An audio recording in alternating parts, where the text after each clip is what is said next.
Day 26, how I was conned out of over $2 million.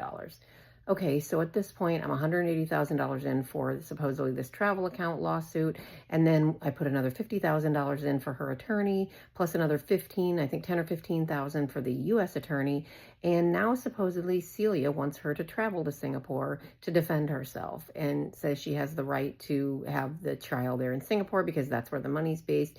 And of course, Stephanie doesn't want to go to Singapore. She tells me that if she has to go there, obviously everything blows up, and the only way that she can't go there is if she can prove that she can't travel, whether it be for work or for health.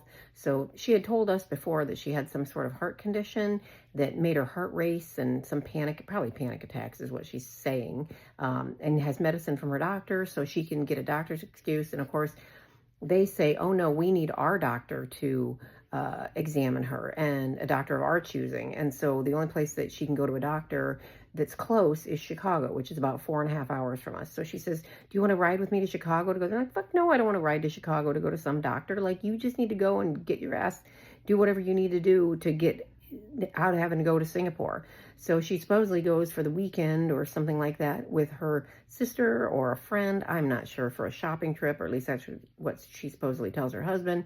She goes, gets this doctor, says, she can't travel because of her heart, because it puts too much stress, and that she's also got to work, and that would put too much of a financial burden on her family, that she can't go to Singapore for a week or two or a month or however the hell long this travel is going to be. But of course, in order to do that and get this all done, she supposedly had to counter the motion that Celia made to get her, to get the trial, to have her physically present in Singapore. She said that she had to fight this motion, and she needed another $5,000, $6,000, $7,000, I don't even remember, to fight this motion. So I had to give her that money because she's saying that's what it costs at the court to do these motions each time.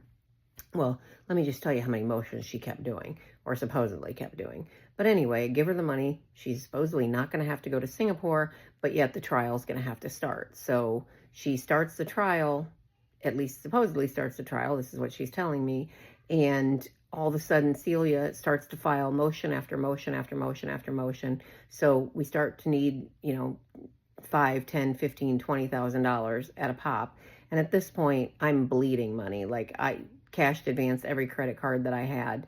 And then she starts telling stories about the witnesses. And wait until you hear about the witnesses. And please remember to ask me anything. Comment, like this video, share this video. Give it to anybody you can to let them know that con artists are out there and just how crazy this story is. I appreciate you all for watching and following along so far.